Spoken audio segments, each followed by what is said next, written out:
collecting all the homework from like the weekend and tomorrow or tonight's homework tomorrow.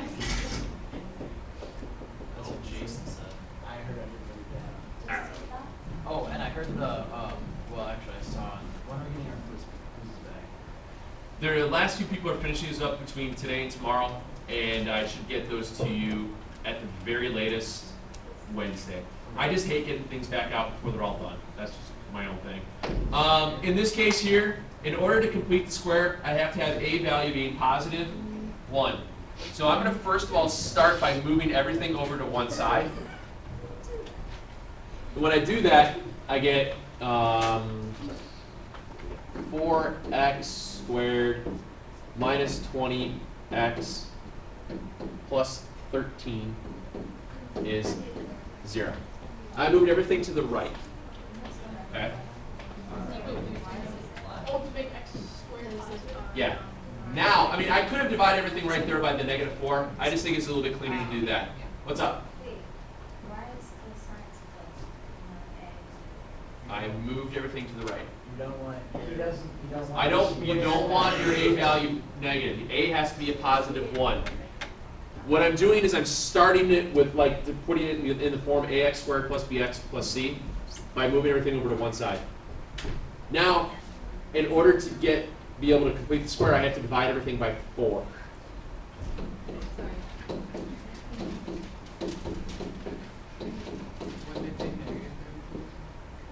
I haven't moved it yet. Didn't you move it over? No. I added 4. Oh, you X is added subtract it. 20. I thought you did I on moved the it other over there. side. Okay. I moved it over there and I just put the equal 0 on the right side. Okay. Now, the first step now that I have a equal to 1 is to move c. When I move c, I'm left with x squared minus 5x blank equals -13 over 4.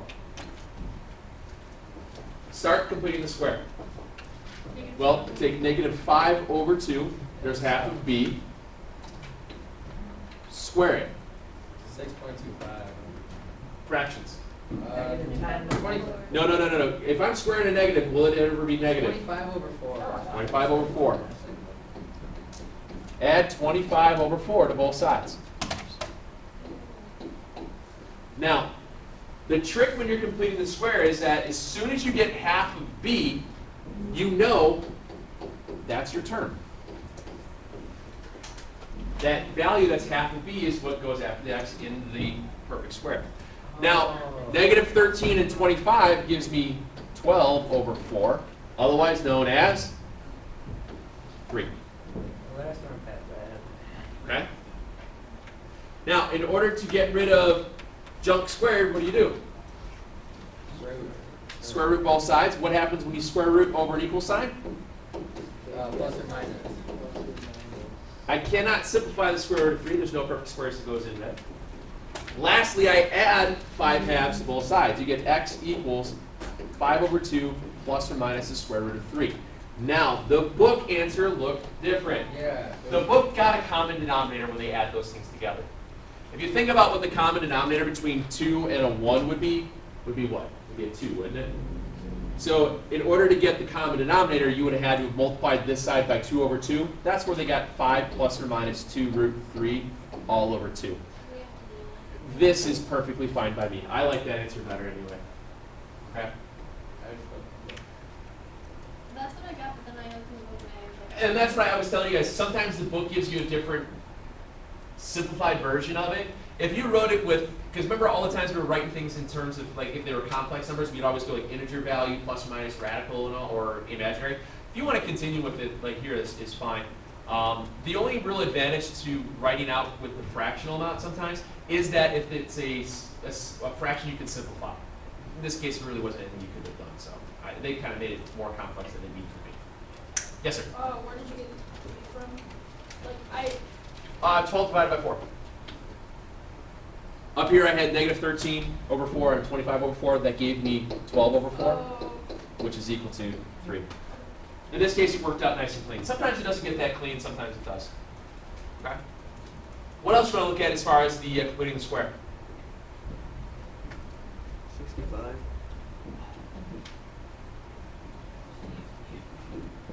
Solve by any method possible, okay? What's the first thing you're going to do? Add 23. Now what? Bless you. Bless you. Now what are you going to do? What happens when you square root over equal? Square root of 23 over the square root of 9. What's the square root of 9? 3. And you're done. That's all you had to do. That's it. Right. That's, Times 9. Times 9. does that make sense? People always see that and go, all right. That's all you had to do. Okay. Any others on that first grouping? What about, oh yeah. 67.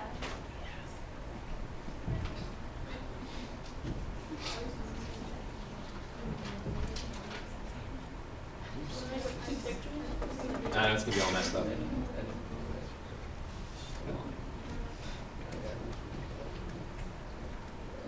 Once again, set one side equal to 0.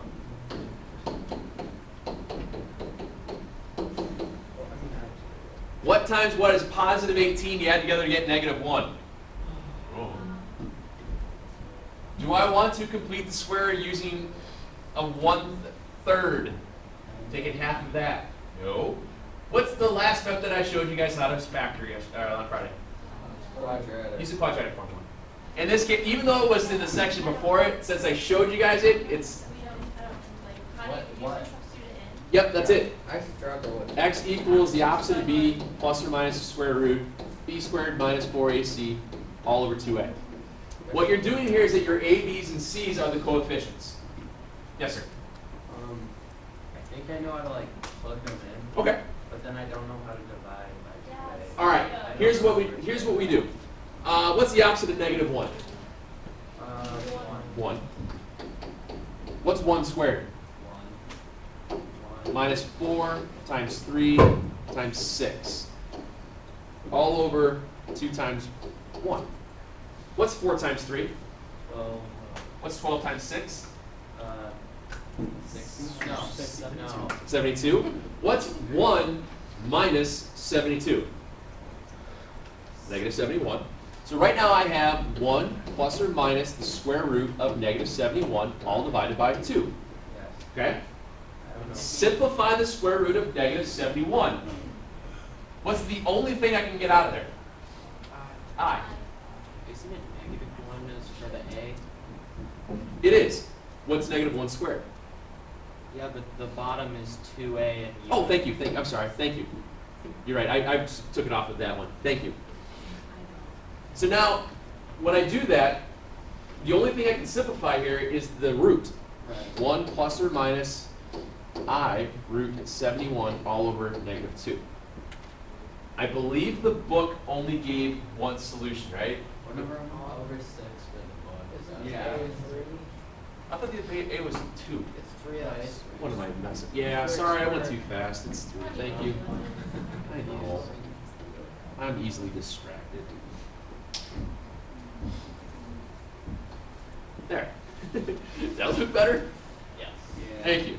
That's the answer, I think. So you get 1 plus or minus I root 71 all over 6. There's no reason to break that into 2 separate fractions.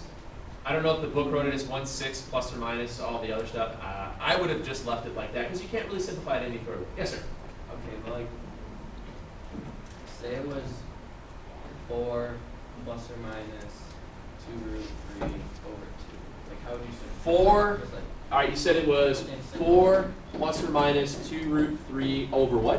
oh, just like 2 or something. Wouldn't that just be 2 plus or minus 1 root 3? Very good. Or If it's an like instance 2 root like Right. this, everything's divisible by 2, right? Yeah. So I get 2 plus or minus root 3. Okay. Yeah, that would be my That's solution. what I thought. There was a problem. What was the one you guys were looking at that had the 4? Christina, which one was that? Where it was, Like the one that I asked you. yeah, where it simplified That out? was in the second half of the. What was it? It was a quadratic formula one. What was the problem? Nine. Which one? 39? take a look at 39 and 5/6. This is kind of goes to the same idea of how do you simplify out of the quadratic. Why is it so finish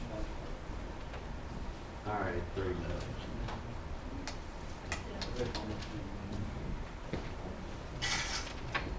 So in this case here, once again, bring the C over so we can figure out, because we're using quadratic. So your A is 8, B is -8, and C is -1 when you move everything around. So you have the X, remember sing the song, X equals -B plus or minus square root B squared minus 4AC all over 2A. Okay? Kind of like Barney. Opposite of -8 is 8. plus or minus, what's 8 squared? 64. Minus 4 times 8 times -1. Negative 140? All over 2 times 8. Wait, plus 1? Wait, what number are we in? 32. 39. Oh. So it's. So, what happened? Hold on. Alright. 32. Now I have to figure out 64 plus 32, correct? Yeah. 64 and 32 gives me 96. Yeah. What's up?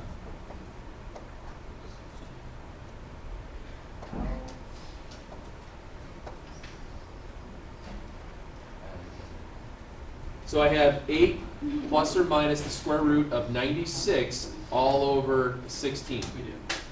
So to simplify the square root of 96, we have to figure out what's the largest perfect square that goes into that. Well, 8 is not a perfect square. Does 16 go in there? Yes. I don't know. Yeah. Yes, it does. Yeah, 6 and 16. 16. 6 and 16? Yes. Okay.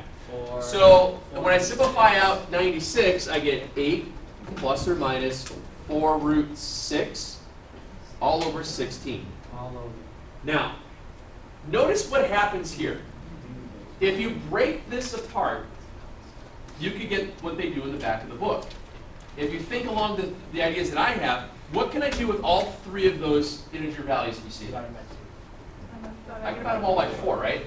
If I divide all these guys by 4, I would get the following. I would get 2 plus or minus the square root of 6 over 4. Do you agree? Yes. Now, what the back of the book does is they take it a step further because they recognize that 2 and 4. What they do is they make this into 2 separate fractions, Yeah, keep that.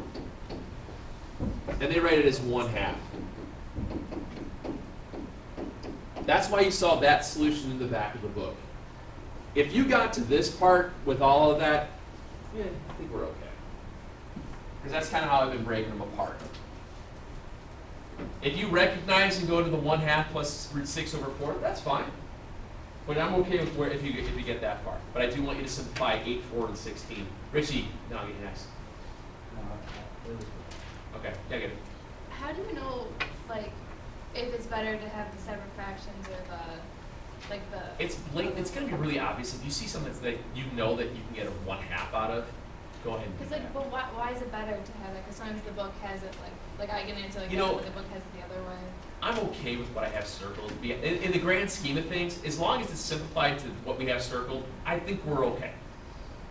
I'm not going to yell at you. But if you do 8, 4, and 16, you don't simplify that, I'm mad.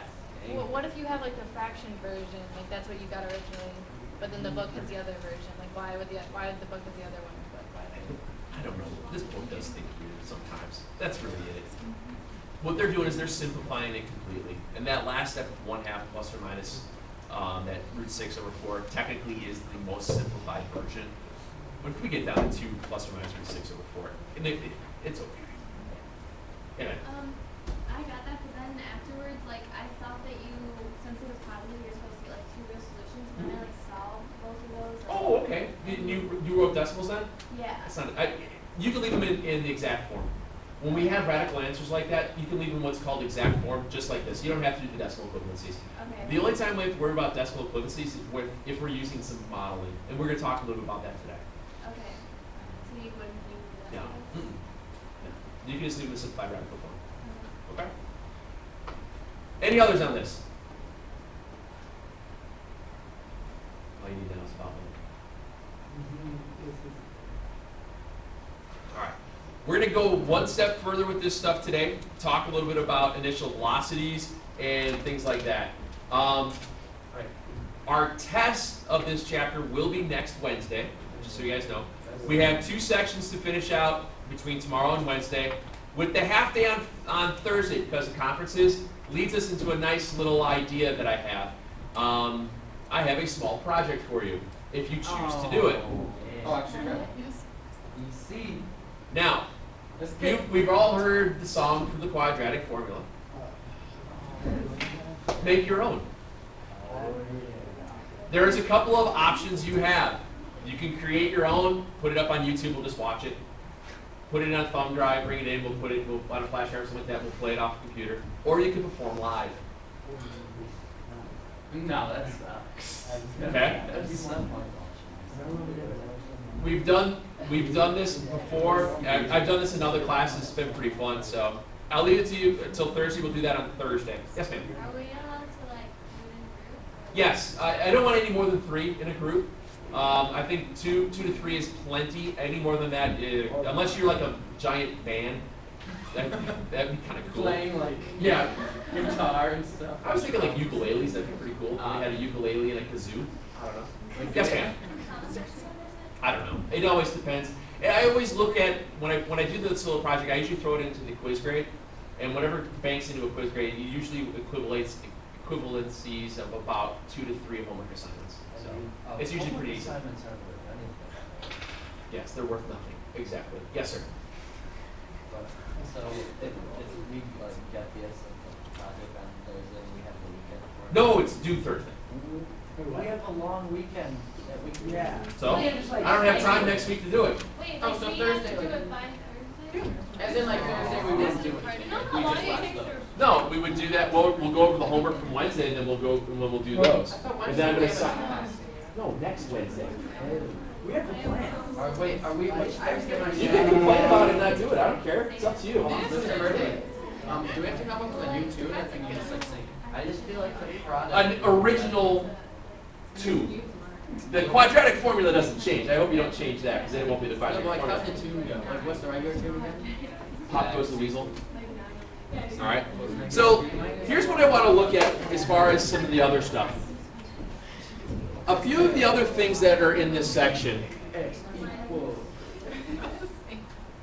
Oops, I didn't mean that. Now, shh, guys, I want to continue talking about this. A couple other things that you get into this section deals with projectile motion or velocity when things are thrown or something is dropped. What I want you to do is kind of watch the ball. What do you see when I throw the ball? Oh, I have not done that all day. That was impressive. That's just dumb luck. What do you see? It goes up and it comes back down. It goes up and it comes back down, right? It's a parabola. It goes up, it comes down. It goes up, it comes down. All right?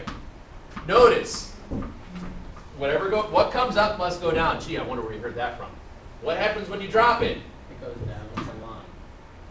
Right, there's no linear, there's no added movement to it. If I drop it, what is making it fall? Gravity. Centrifugal force. No, that's when you spin it. Centrifugal, but that's okay. Stick the numbers, buddy. All right, It's drop. funny because your tie is green. Oh, and the so ball. tennis ball. Anyway, so what happens here is that you're going to start to see models. And I don't want you to worry so much about having to memorize specific models for a parabola, but what I want you to do is think about what we just did with tossing the ball. We had some baseline starting point, it went some distance, and the ball went up and came down. Correct. This would be where I started at, 0, and where the ball landed is the other 0, where it crossed the x-axis and it bounced and just kind of rolled. Now, what occurs halfway in that parabola? The maximum height. The maximum. Good. I'm glad you guys called it a maximum. The maximum occurred here. Oops. What else can you tell me about that parabola just by looking at it? It's symmetrical. It's negative. Why is it negative? Because it looks like that. It's down like a frown. So the A value here is negative. Remember, if it's down like a frown, that means the A value is going to be negative. The midpoint, the halfway point of the parabola is the maximum. What also occurs at the maximum? What is this point? Axis Okay, of symmetry. more specifically, what is the maximum? It's the vertex. highest point it reaches. It's the vertex. Now, you were saying in the vertex, you have the x and y coordinate, and we know that the x value is going to be your, Axis of symmetry. yes, sir. If we look at it like a person standing in China throws a tennis ball, does that mean it's like up like your cup? Nobody likes you. What do you say? People in space is not gonna do this. Well, think about it, because If you're China's China- like below us, and if you throw a ball below us and due to gravity it comes back up, so due to like theory of substitution, it's up. Is that the same thing where you To get the the theory proof of girls are evil? substitution. Is that the same way of proving girls are evil? Sure. Okay. Oh yeah, Yeah. I've seen. So what happens, what I want you guys to think about here, and every single girl here just kind of, what I want you guys to remember, when you're looking at this style of modeling for these problems, they're going to give you the model. They gave us what these equations look like. The differences between these two here is this right here, this V sub O. It's called initial velocity. You're only going to have initial velocity whenever you throw something. When you throw something, you have some velocity to it. Okay? You'll have some velocity for the word. Centrifugal force just took that right out. How far is it? Going all the way down the stairs. So you have some initial velocity. If you're just dropping it, there's no movement to it. Okay? But that's just gravity pulling. Okay? If you, no, that's pulling. Is the ball in motion? Yes. Oh. Anything. What is it? An object is at rest until it's in motion. An object's in motion until it's at rest. It was wrong, but it sounded good. It sounded good in my brain. An object at motion stays in motion. Thank you. Until it comes to a rest. Now, what I want to do is look at a problem that uses this so you guys get the idea. When it comes to the test questions for something like this, if there is a modeling problem, I'm not going to require that you memorize the models. I will give you the equation that you're going to need to use. What I want you to be able to do is take the information from a word problem and use the model. Now, if we read this problem, it's talking about passing a basketball to give a good old-fashioned alley-oop. Now, if you are playing basketball, This is called an alley-oop. Oh, are you gonna throw it this time? I'm going to try. That looks like a baseball. Do you need Well, someone? squint a little bit, it's okay. You need someone to go catch it. I know, that's what I'm saying. You need someone to catch it. I like your basketball. I have got some mad artistic Hey, skills. Mr. Murphy, you should draw a ball like, or a line like, Okay. you know. Now, what they're saying here is that the ball has an initial height of 5 feet off the ground. The person going in for the alley-oop, Yeah, man. Shorter. it's Spud Webb. It's Brittany. That's Irish. No, no, Do you guys know who Spud Webb is? I don't No, know. he was the I tallest met him. basketball player from the That would not be him. Spud Webb. Spud Webb was the slam dunk champion in like 84, Oh, 85. yeah. He was about 5'4", 5'5". How tall is Nate Robbins? Yeah, I was gonna say. I don't know. You won it 1 year. Anyway, He's so 5'6". what they're asking you to solve for here is how long does it take to get there? You're given a ball of initial velocity, so you have that model of h equals negative 16t squared plus VOT plus. You had that, right? I believe that would be the model. You have an initial velocity, you You have an initial height and the height that it winds up at. Yeah, What's the difference between the two I'm just getting there. The initial height is the 5. That's your initial. Anytime you say V sub O, H sub O, that always stands for initial height, initial velocity. The height that it ends up at, well, it has to end up at 11 feet, I think it's at. The ball's going to go whee to 11 feet up here. Oh, that was So it has to equal 11 feet when it's done. Okay. The parabola, if forces on the parabola, I've thrown the ball up. It's pretty awesome drawing here. Bet you Severino didn't draw that well.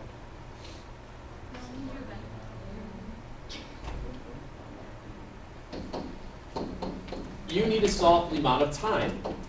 Give it an initial velocity of 21 feet per second and an initial height of 5. Think about what they're asking you to solve for here. They're asking you to solve for t, solve for time. Isn't that the same thing as saying x squared, ax squared plus bx plus c equals 0? All I have to do is get it equal to 0, so what do? Subtract the 11. When we do this, we wind up with 0 equals negative 16t squared plus 21t minus 6. And now we have a bunch of different ways to do this problem. We could factor, we could complete the square, or I could use the quadratic formula. Which of these makes the most sense to use? The quadratic formula. Why is Why does that make? I just said that because that's what If you sit there and use, if you wanted to complete the square, what would you have to divide everything by? 2. Oh. Negative 16. And then you wind up with a fraction of negative 21 over 16 that you have to divide again by 2. And then you have all this nasty fractions. Could you do it? Sure. But if you don't have numbers that aren't going to work out cleanly, don't use completing the square. All right, unless it says for you to do so. In this case here, I'm just going to use the quadratic formula. Yes, sir. Why is negative 16? Like, just going back. That's the model, because it's moving downward. If you think about when you're throwing something, it's always going to have an arc going up and coming down. Every parabola that's down like a frown always has a negative a value. Okay, when something's dropping, it has a negative value. Okay. So when you set this up, use your quadratic formula. So you get the opposite of b. So you have negative 21 plus or minus the square root of b squared minus 4 times negative 16 times negative 6 all over 2 times negative 16. Obviously, this is a nasty looking number. But one thing you're going to notice, you're going to have a positive and a negative value. Can you have negative time? Of course not. Unless you're doing 88 miles an hour in a DeLorean. I like that. DeLorean is taking back. Back to the Future. DeLorean. DeLorean. That's like, I remember I would watch that if I was a younger. Libyans were after them. So they had the DeLorean and they did 88 miles an hour with flex capacitor. Throwing me off. At least 4 of you guys got my joke, so.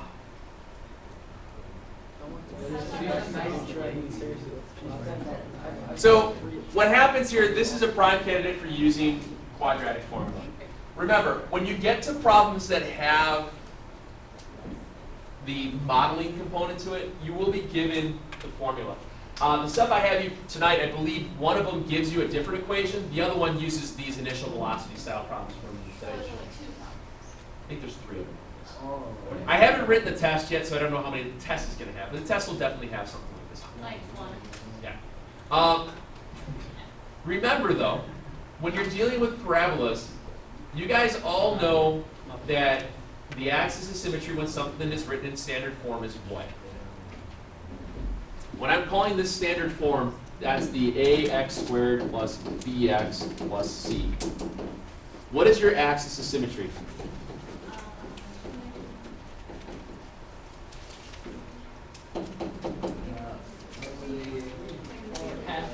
What was it? Negative b over 2a. Wow.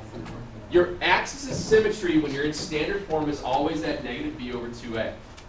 The reason why I'm reminding you guys of that is because think about it again. Remember that we talked about that cannon problem the other day? Yep. You had a 0 value, it landed over here. We were able to take the equation, even though the model looked like junk, we were able to find the axis of symmetry, and the axis of symmetry starting from 0 to here, it was the midpoint, wasn't it? Yeah. So this value of x is the midpoint. Just double it, and you got the full distance. Okay. Things like that. That's what I want you guys to remember about. Also, remember, vertex in these things are the maximum. The vertex, the x-coordinate is always the axis of symmetry. All right, so it depends on what form you're given, but most of these problems we're talking about it, some sort of initial velocity or a modeling problem, they're usually written in standard form. All right? Let me give you guys some problems to start on. We'll go over a couple of these tomorrow. Tomorrow we are graphing again. It's fun times. Yeah, we're going to graph inequality parabolas. High Are we, five. you don't graph imaginary numbers, so. No, we don't.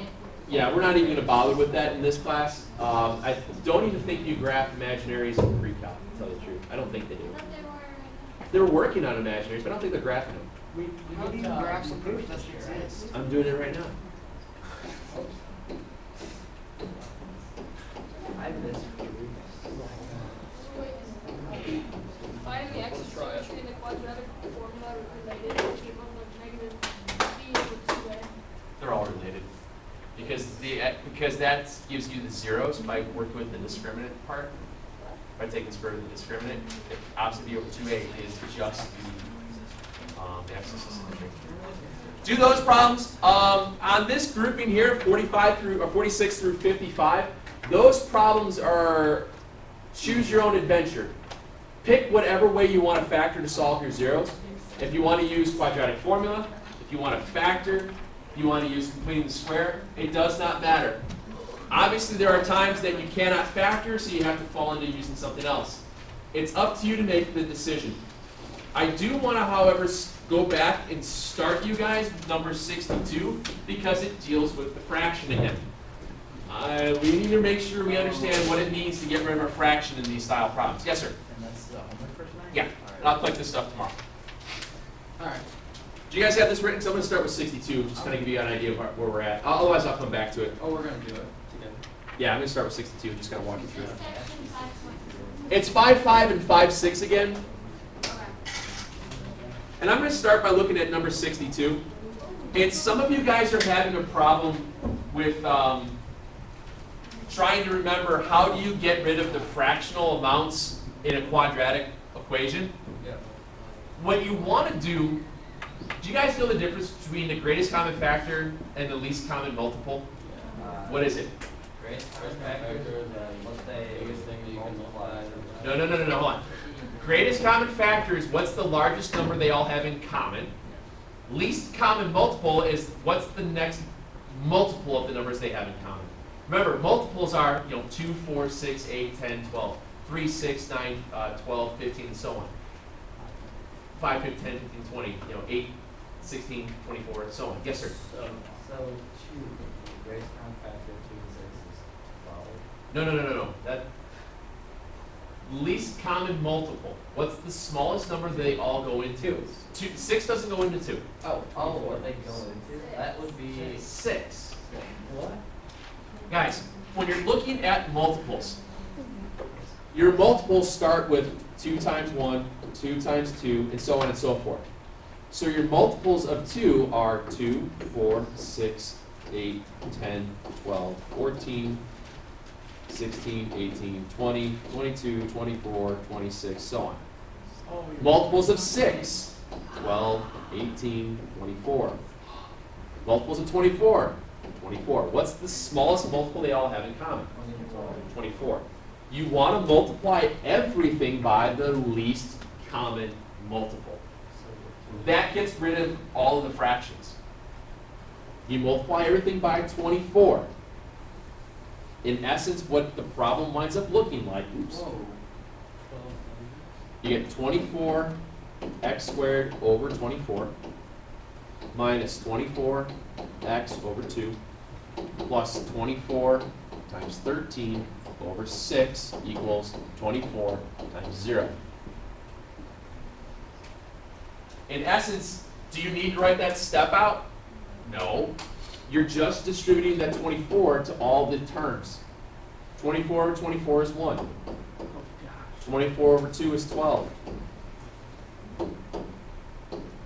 4 times 13 is 52, is 0. And now you're at a point where you can set this up. First thing I check to see is, can I factor it? Multiples of 52 to get me to 12? Not going to happen. 26 and 2. One word. Is this a prime candidate for completing the square, though? It really is. It is. Because what's half of negative 12? 6. Very easy to work with, negative 6. All right? You guys see what I'm saying? But I can use quadratic formula if I want. But if I sit here and I see that this number is a nice, easy, even number, I'm going to try and use completing the square because it's a little bit quicker. Yes, sir? So if you complete the square, do you subtract 52 first? That's exactly what you do first. Move C. Now, what's half of negative 12? Where does that go? Right next to all that. Goes into parentheses. What's negative 6 squared? Add 36 to both sides. Negative 52 and 36. Do I have junk squared equals some number? How do you undo junk squared? Square root. What's the square root of junk squared? Let's go with jump. Okay. Square root of negative 16. 4i. 4i. 4i. Plus or minus 4i. And then lastly, Minus plus it. good. Would you have gotten the exact same solution if you used quadratic formula? Yeah. But do you see how, in an instance like this, it's a little bit quicker to use completing the square, especially if your b value is an even number. That's the time that I would always complete the square, because it's easier. Less steps. Yes, sir?